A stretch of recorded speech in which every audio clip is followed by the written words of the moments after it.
అయితే జంపన్ గారు అప్పుడు పెత్తందారులు కానీ భూస్వాములు కానీ ఎటువంటి అరాచకాలు చేసేవారు మీరు గుర్తించినవి వెళ్ళినప్పటికీ మీరు వెళ్ళారు కదా మొట్టమొదట్లో వెళ్ళిన మొదట్లో ఏంటంటే ఏ టైప్ ఆఫ్ వాళ్ళు అరాచకాలు చేశారంటే ఏం చేశారు అరాచకాలు కానీ అంటే ఏం చేసేవారు పెత్తందారులు భూస్వాములు వడ్డీ వ్యాపారులు చేసిన అరాచకాలు కొన్ని చెప్పండి ఒకసారి. ఇప్పుడు నేను పార్టీలకు పోయింది 1984 మేల పోయినా. నేను పోయే నాటికి కొంత తక్కువ ఉన్నాయి ఆనాడు కూడా ఉన్నాయి, బలంగానే ఉన్నాయి. కానీ ఇప్పుడు నక్సలైట్స్ అనేది అంటున్నాం కదా మనం. అంటే ఇప్పుడు ఇలా మావోయిస్టు పార్టీ పుట్టుకకు ఎక్కడ కారణాలు లేదు దాని బీజాలు ఎక్కడంటే నక్సల్బరీలో ఉన్నాయి. నక్సల్బరీ లోపట కౌలు రైతులు కాదు కౌలు రైతులు తరతరాలుగా వాళ్ళ తాత తండ్రి కొడుకులు ఒక భూస్వామి దగ్గర భూమి కౌలుకు పట్టుకుని వాళ్ళు వెట్టి చాకరీ చేస్తే వాళ్ళకి తిండికి లేనప్పుడు తిరగబడ్డదే నక్సల్బరీ. ఆ నక్సల్బరీ దేశం లోపల వేలాది నక్సల్బరీలను సృష్టించింది. ఒక శ్రీకాకుళం, ఒక ఉత్తర తెలంగాణ, ఒక గోదావరి లోయ అనేకమైన ప్రాంతాలను ఇవి సృష్టించింది. దీని నుంచి ఒక తుపాకులతోటి మాత్రమే ఈ దేశం లోపల దోపిడిని వ్యతిరేకించి ఒక శ్రామిక వర్గ రాజ్యం తీసుకొస్తామని చెప్పి ఆనాడు ఆ పోరాటం ఆరంభమైంది. అది అంటే చైనా లోపల తెచ్చిన విధంగా చైనా లోపల ఎట్లయితే మావో నాయకత్వం కింద 1949లో తెచ్చిండ్రో ఇక్కడ కూడా అదే రకంగా తీసుకొస్తామని చెప్పిందంటే ఇక్కడ ప్రారంభమైంది. అయితే ఆ ప్రారంభమైనప్పుడు కొన్ని ప్రాంతాల్లో మొత్తం భారతదేశం అంతా కూడా పూర్తిగా ఒకే తీరుగా ఉన్నదని కాదు, డిఫరెన్స్ ఉన్నది. పైన ఒక తీరుగుంది, కింద ఒక తీరుగుంది, అంటే వీళ్ళు అడవిలో ఒక తీరుగుంది, గ్రామాల్లో ఒక తీరుగుంది. కాబట్టి అంటే నేను సాధారణంగా కొన్ని గ్రామాల కొన్ని ఏరియాల పరిస్థితి ఇప్పుడు ఆంధ్రకు తెలంగాణ కూడా కొంత డిఫరెన్స్ ఉంది. అంటే అరాచకాలు అంటే ఏం చేసేవారు? అరాచకాలు అంటే భూస్వాములు అంటేనే భూస్వాములు అంటే వానికి 50 ఎకరాల 100 ఎకరాలు అనేది కాదు. ఆడ భూస్వామి అంటే తనకు అంటే 50-100 ఎకరాల భూమి ఉంటుంది కాబట్టి ఆ భూమి పైన ఎవరు చేయాలి? భూస్వామి నాగలు దున్నాడు కదా, భూస్వామి పంట అయ్యాడు కదా, భూస్వామి వరిని కోసుకరాడు కదా, కుప్పగొట్టాడు కదా, ఇంట్లో పని వాడు చేయడు కదా, వాడు వంట వండాడు కదా. కాబట్టి ఈ పనులన్నీ ఎవరు చేయాలి? ఈ పనులన్నీ ఎవరు చేయాలంటే కౌలు రైతులు చేయాలి. కౌలు రైతు భార్య చేయాలి, కౌలు రైతు కొడుకు చేయాలి. కౌలు రైతు పోయిన తర్వాత మళ్ళీ ఎవరు చేయాలి? మళ్ళీ తన కొడుకు చేయాలి, మళ్ళీ కొడుకు చేయాలి. అంటే వెట్టి చాకిరి కూడా. అంటే కౌలు అని అంటే నేను భూస్వామిని అయితే మీరు కౌలు రైతు అయితే మీకు నేను ఆ పంట లోపట అంటే 4 వంతుల్లో భాగంగా మీకు ఒక వంతు నేను ఇస్తే మిగిలిన 3 వంతులు నేను కాజేస్తా, ఒక వంతు నీకు ఇస్తా. ఒక వంతు నువ్వేం చేయాలి? నువ్వు చేయాలి, నీ భార్య చేయాలి, పిల్లలు చేయాలి. వెట్టి చాకిరి నువ్వు చేయడమే కాకుండా వెట్టి చాకిరి కదా. అంటే వాడు చెప్పిందే వేదం, వాడు చెప్పిందే పాట. అంటే కౌలు రైతు పైన అణచివేత. నువ్వు చేయకపోతే తప్పించుకోపోవడానికి నీకు మార్గం లేదు. నీ ఈ బాధలు పడలేక ఇబ్బందులు పడలేక ఈ భూస్వామి ఇక్కడ ఏంటిది నేను ఇంకొకడ పోయి పని చేస్తున్నట్టు నీకు అన్నాడు. ఆ పరిస్థితి లేదు. 50 కంటే ముందున్న పరిస్థితి ఇంకా చాలా ఘోరమైంది. కాబట్టి ఈ పరిస్థితి భూస్వామి కాడ అంటే ఏంది అంటే ఎక్కడికంటే అక్కడికి పోలేరు. ఎందుకంటే ఆనాడు కూడా ఉద్యోగాలు లేవు కదా, పరిశ్రమలు లేవు కదా. కాబట్టి ఎక్కడికంటే అక్కడికి పారిపోతే కూడా కొన్ని సమస్యలే. కాబట్టి అంటే ఒక భూస్వామ్య వ్యవస్థ అంటే అది ఉన్నది, ఒకనాడు ఉన్నది, 1947 కంటే ముందు ఉన్నది. కానీ ఆ తర్వాత కూడా స్వాతంత్రం వచ్చిందని చెప్పిన తర్వాత కూడా చాలా ప్రాంతాల లోపల కూడా భూస్వామ్య విధానం అనేది ఏతుందో కొద్ది తేడాలతోటి అది ఉంది. అంటే భూస్వామే పెత్తనం చేస్తాడు, భూస్వామే పంచాయలు చెప్తాడు. వాడు పంచాయతీ చెప్పినప్పుడు వాడు చెప్పినట్టు వినాలి, వినకపోతే కొడతాడు, చంపుతాడు. వాడే కోర్టు, వాడే పోలీస్, వానికన్నా గుండాలు ఉంటారు. ఎక్కడన్నా దూరంగా పోలీస్ స్టేషన్ ఆ పోలీసు వాళ్ళు కూడా వీడు చెప్పినట్టు వినాల్సిందే. కాబట్టి ఎక్కడనే కోర్టులు ఎక్కడనే, చట్టాలు ఎక్కడనే, రాజ్యాంగం ఎక్కడుంది? మనకు 1951 తర్వాత రాజ్యాంగం ఆమోదించినప్పటికీ ఈ రాజ్యాంగం గురించి ఎవరికి తెలుసు? రాజ్యాంగం గురించి ఎవడు చదువుకున్నవాడు ఉన్నాడా? అన్నాడు. చదువుకున్న వాళ్ళు ఎవడు చదివిండు? చదివిన వాళ్ళు ఏంటంటే అగ్రకులాలు చదివిండ్రు కొద్దిమంది. అగ్రకులాల నుంచి అందరు చదువుకోలే, అగ్రకులాలు కలిసి చదివింది వాళ్ళ దాంట్లో నుంచే. బీసీలు చదివిరా, దళితులు చదివిరా, పేదవర్గాలు చదివినరా. ఇంకే రాజ్యాంగం ప్రకారం ఎవడు మాట్లాడాలి? ప్రశ్నిస్తే వాడిని శిక్షిస్తారు, చంపేస్తారు. కాబట్టి అక్కడి నుంచే తిరుగుబాటు ప్రారంభమైంది.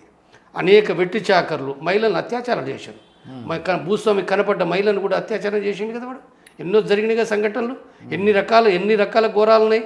వెనకటి ఇప్పుడు అవన్నీ చెప్పుకోవాలంటే సినిమాలు వచ్చినాయి వెనకటినే. ఎందుకంటే చాలా సినిమాలు వచ్చినాయి, ఇవాళ అది లేదు కానీ. అది నిజమే అంటారు, అంటే ఆడవాళ్ళ మీద దాడులు కానీ. అవును, నిజమే కదా. నిజమే కాబట్టి సాకలైలమ్మ ఎందుకు పుట్టుకొచ్చింది? సాకలైలమ్మ అంటే ఇక్కడ ఒక వాడు ఉన్నాడు కదా, వాని పేరు ఏం రెడ్డి, విష్ణు రామచంద్రారెడ్డి, దొరకు వ్యతిరేకంగా ఆమె తిరుగుబాటు చేసింది కదా. ఏది మన రోకల్ బండతోటి తిరుగుబాటు చేసింది కదా, ఆమె తిరగబడ్డది కదా. అవంతా నిజ జీవితాలు కదా, ఇవన్నీ వాస్తవాలు కదా, ఇవన్నీ కూడా లిఖితపూర్వకంగా ఇవన్నీ రాసున్నాయి. చరిత్ర ప్రజల గుండెల్లో ఉన్నాయి, మనసులో ఉన్నాయి. కాబట్టి ఇవేవైతున్నాయో అంటే ఈ చరిత్ర వాస్తవాలే. చరిత్ర వాస్తవాలు కాబట్టి ప్రజలు తుపాకులు పట్టారు. ఎందుకు పడతారు? ఇప్పుడు తెలంగాణ సాయుధ పోరాటంలో 3000 గ్రామాలు ఎందుకు తుపాకులు పట్టారు? పట్టమంటే పడతారా? ఇప్పుడు ఉన్నారు. వాస్తవంగా అన్నాడు చదువు లేదు. చదువు లేనప్పుడు అంటే ప్రజలు తుపాకు పట్టు వాళ్ళ కోపం ఉంటేనే కదా. అవును. కానీ ఇవాళ భూస్వామ్య దోపిడీ లేదు. ఇవాళ ప్రశ్నిస్తున్నారు. అంటే ప్రశ్నిస్తున్నానంటే మొత్తంగా దోపిడీ లేదు, సమానత్వం అని కాదు. కానీ ఇవాళ ఈ ప్రజలు అంటే భూస్వామ్య వ్యవస్థ లేదు, పెట్టుబడిదారి దోపిడీ ఉన్నది. పెట్టుబడిదారి దోపిడీ ఉన్నది కాబట్టి ఇక్కడ నువ్వు వేరే పద్ధతుల పట్ల పోరాడాలి. కాబట్టి ఇవాళ ఆనాటి పరిస్థితులు లేవు. కళ్ళారా మీరు చూసిన అరాచకాలు అంటే మీరు అంటే ఏదైనా పరిష్కార మార్గాలు చూపించినవి కానీ మీ కళ్ళారా చూసినవి? నేను అణచివేత నుంచి పోలే. నేను మా గ్రామం లోపట నేను చదువు సంధ్య నేర్చుకుని డెవలప్ అయ్యే నాటికి మా ఊళ్ళో పెద్ద భూస్వాములు లేరు. కొంత డబ్బు ఉండి ఆస్తులు ఉన్నాయని ఒక ఆయన ఉండే ఆ కుటుంబం తప్ప అప్పటికి ఏంటంటే మా ఊళ్ళో కూడా చాలామంది చదువుకుని ఉన్నారు. మా ఊళ్ళే చాలామంది అనేక టీచర్స్, రకరకాల ఉద్యోగాలు. అంటే ఆ భూమి కలిగిన ఆయన ఏదో పెత్తనం చేస్తే మా ఊళ్ళో నడిచే పరిస్థితి ఏమీ లేదు. మా ఊరు సపరేట్ అది. తర్వాత నేను మొదటి నుంచి అధ్యయనం చేస్తూ వచ్చినోడిని, చదువుతూ నేను పైకి వచ్చిన. తర్వాత హైదరాబాద్ చదువుకున్నా. ఇక్కడ నేను చదువుకున్నప్పుడు కూడా అనేక పుస్తకాలు చదివిన, సమాజాన్ని అధ్యయనం చేస్తూనే పోయినా. అంటే తప్పనిసరిగా ఒక వ్యక్తి పార్టీలకు పోవాలనంటే ఆ వ్యక్తి దోపిడికి అణచివేత గురైతేనే పోవాలని ఏం లేదు. అయితే యాక్చువల్గా నేను ఇక్కడ కార్మికునిగా పనిచేసిన. నేను అనేక ఫ్యాక్టరీలో కార్మికునిగా పనిచేసిన. చిన్న కంపెనీలో పనిచేసిన, పెద్ద కంపెనీలో పనిచేసిన, ప్రాగట్ రూట్స్ అనే సెంట్రల్ గవర్నమెంట్లో పనిచేసిన, ఒక 10 కంపెనీలో పనిచేసిన నేను. కాబట్టి అక్కడ చిన్న కంపెనీలో కూడా వాళ్ళు ఎట్లా పని గంటలు ఏ రకంగా పని చేయించుకుంటారు, ఏ ఇబ్బందులు పెడతారు సాధారణంగా నాకు తెలుసు. అంటే నేను చాలా ఇబ్బందులేం పడలే, కానీ కొంతవరకైనా ఇబ్బందులు నాకు తెలుసు. ఒక కార్మికునిగా నాకు తెలుసు అది. కాబట్టి ఇక్కడికి వచ్చినప్పుడు అయితే నేను పోయింది దాని నుంచి నేను పోలే. నా కుటుంబం పేద కుటుంబమే.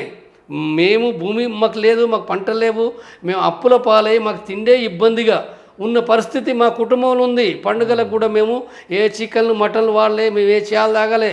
చాలా పేదరికంతో మేము గడిపిన కుటుంబం మాది. అయినప్పటికీ కూడా ఏంటంటే సమాజాన్ని వీటి కారణాలు ఎక్కడ నేను చెప్పి పరిశీలించే క్రమంలో నాకు అర్థమైంది. ఆ రకంగా నాకు పార్టీ, ఆనాడు పీపుల్స్ వార్ పార్టీ, ఆనాడు విద్యార్థి సంఘం, రాడికల్ విద్యార్థి సంఘము నాకు పరిచయం అయ్యి దాని ద్వారా నేను పుస్తకాలు చదివి ఆ రకంగా నేను సమాజాన్ని అంటే ఒక మేరకు అర్థం చేసుకొని నేను ఆ పార్టీలకు పోవడం జరిగింది. కాబట్టి పార్టీలకు పోవడానికి దోపిడీ అణచివేతకు గురైన వాళ్ళు పోతారు. అంటే అప్పుడు చూసిన సంఘటనలు ఏమంటే ఒకసారి వివరిస్తారండి. అప్పుడు మీరు వెళ్ళినప్పటికీ ఏమేమి సమస్యలు ఉన్నాయి, ఎలా పరిష్కరించారండి? ఇప్పుడు నేను హైదరాబాద్ చదువుకుంటప్పుడు నేను ఒక సంఘటన చెప్తాను. నేను హైదరాబాద్ లోపల ఇప్పుడు మన ఎర్రగడ్డకు అంటే లెఫ్ట్ సైడు ఇప్పుడు హైటెక్ సిటీ అదంతా డెవలప్ అయింది కదా. అవన్నీ బాగా గుట్టలు, కొండలు, పెద్ద పెద్ద బండలు ఉండేటి. ఎర్రగడ్డ కాంచి ఒక అర్ధ గంట 30 గంట పోతే పెద్ద అడవి. ఈ ప్రాంతం లోపల బీహార్ నుంచి వచ్చిన ఒక మార్వాడీలు వాళ్ళక్కడ ఆ అడవి కొట్టిస్తుండ్రు, అక్కడ వేరు పనులు చేస్తున్నారు.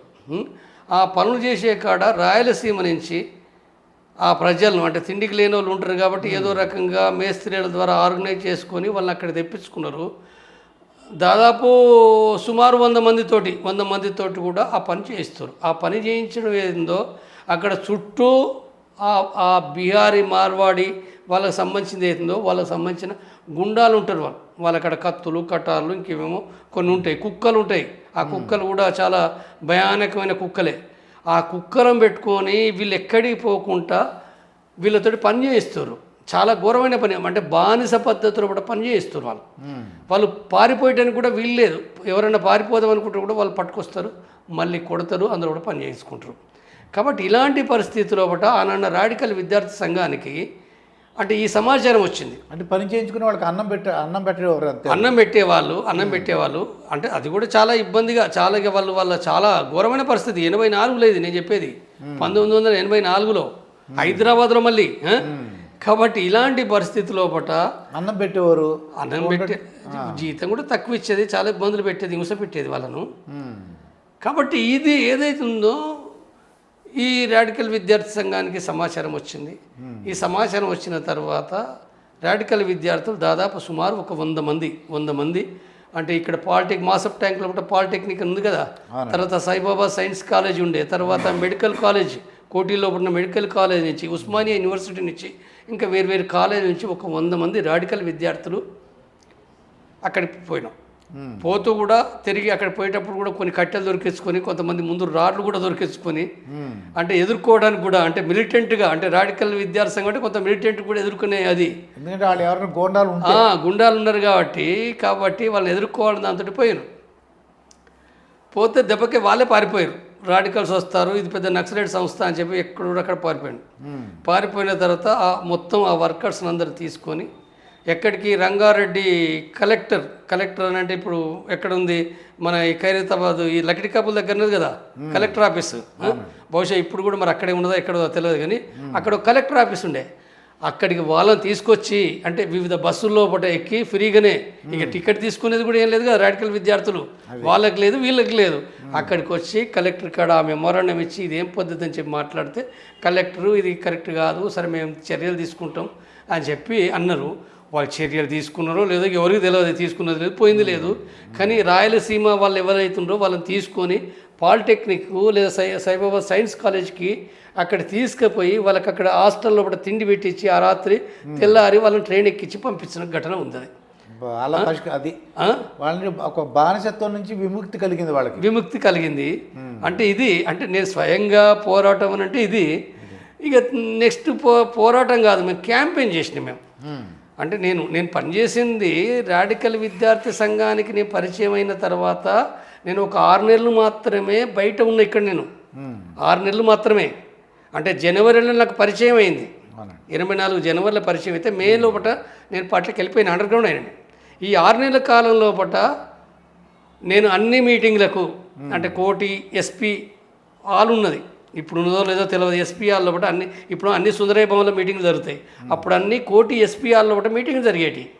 కాబట్టి అక్కడికి పోయటం నేను రోజు సాయంత్రము లేకపోతే సండే లేదా సాటర్డే అంటే గద్దర్ మీటింగు, వరవరరావు మీటింగ్, ఇంకా అనేక మంది మేధావులు, ఈ సంధ్య విమలక్క వీళ్ళందరూ వచ్చేది కదా పాటలు పాడే వాళ్ళందరూ. కాబట్టి అక్కడ ఆ మీటింగ్లో పోయేటోని. తర్వాత ఇంకొకటి ఏంటిది, క్యాంపెయిన్ పోయినాం, విలేజ్ క్యాంపెయిన్ అని అంటే దాదాపు ఒక 20 రోజులు. ఆ 20 రోజులు మెదక్ జిల్లా లోపట తుఫ్రాన్ మండలం లోపట అక్కడికి అంటే గద్దరు సంబంధించిన మొట్టమొదటి గ్రామం అది. ఆ గ్రామం ఆ ప్రాంతానికి పోయి మేము క్యాంపెయిన్ చేసినాం. క్యాంపెయిన్ ఏం చేసినాం మేము అంటే కులాలు లేవు, మతాలు లేవు, అన్యాయాలకు అణచివేతగా పోరాడాలి, పేదలంతా ఒకటిగా ఉండాలి, అందరూ ఒకటి ఉండాలని చెప్పి మేము అక్కడికి పోయి పాటలు పాడుతూ మేము మాట్లాడినాం. మేము ఎక్కడ మాట్లాడినాము, మొట్టమొదటగా కొండపల్లి సీతారామయ్య చెప్పిన దాని ప్రకారంగా అంటే పీపుల్స్ వార్ నాయకుడు కొండపల్లి సీతారామయ్య. ఆయన ఏం చెప్పిండు అని అంటే కమ్యూనిస్ట్ పార్టీ అని అంటే ఫస్ట్ దళితుల ఇళ్ళనే తినాలి, వాళ్ళు కారం పెట్టి తినాలి, గొడ్డు కూర తింటారు కదా. ఇప్పుడు కొంతమంది దళితులు తింటలేరు, అప్పుడైతే అందరు తిన్నారు, అది తిన్నారు. కాబట్టి వాళ్ళు గొడ్డు కూర పెడితే గొడ్డు తినాలి, ఏది పెడితే అది తినాలి, ప్రజలు తినేదంతా కూడా మంచిదే. అంటే మంచిదంటే విషం కాదు, చెడ్డదేం కాదు, వాళ్ళు ఏది తింటే అది తినాలి. కాబట్టి నేను ఇది తినను, నేను ఈ కులంలో పుట్టినా ఆ కులంలో బట్టి నువ్వు విప్లవం చేయలేవు. ఓకే, నువ్వు ఇది తినలేవనంటే నువ్వు విప్లవం చేయలేవు. నువ్వు విప్లవం అంటే కష్టాలు ఉంటాయి, మరి అందరితోటి కూడా ఏంటంటే కలిసిపోవాలి కదా. కాబట్టి మొట్టమొదటి విప్లవకారుని గుర్తు ఏంటంటే దళితులతోటి మమేకం కావడమే ఫస్ట్ పాయింట్. ఇది మొత్తం కమ్యూనిస్ట్ పార్టీ లోపల అన్ని నక్సలైట్ పార్టీలో చెప్పేది ఓన్లీ పీపుల్స్ వార్. కాబట్టి మేము పోయి తిన్నాము, మేము అక్కడ పాట పాడినాము, మీటింగ్ కూడా అక్కడే పెట్టినాము. తర్వాత మిగిలిన కులం వాళ్ళని కూడా ఆర్గనైజ్ చేసినాం మేము. అట్లా అక్కడ మొదలై అక్కడే కాదు, మేము హైదరాబాద్ లోపల కార్మికులకు సంబంధించిన కొన్ని వార్డులు ఉన్నాయి, లేకపోతే కొన్ని క్వార్టర్స్ ఉన్నాయి, లేదా కంపెనీ ముందడికి కూడా అంటే వాళ్ళు షిఫ్ట్ అయిపోయిన తర్వాత బయటకు వస్తుంటారు కాబట్టి అక్కడికి కూడా పోయి మేము పాటలు పాడుతూ ఒక అర్ధ గంట మేము మాట్లాడుతూ కరపత్రాలు ఇవ్వడం, మాట్లాడడం, ఒక క్యాంపెయిన్ నిర్వహించినాం. అంటే ఇది మా ప్రారంభం అది. తర్వాత నేను మే నెల లోపల నేను పార్టీ లోపలికి అండర్ గ్రౌండ్ 8:30 వెళ్ళిపోయాను నేను.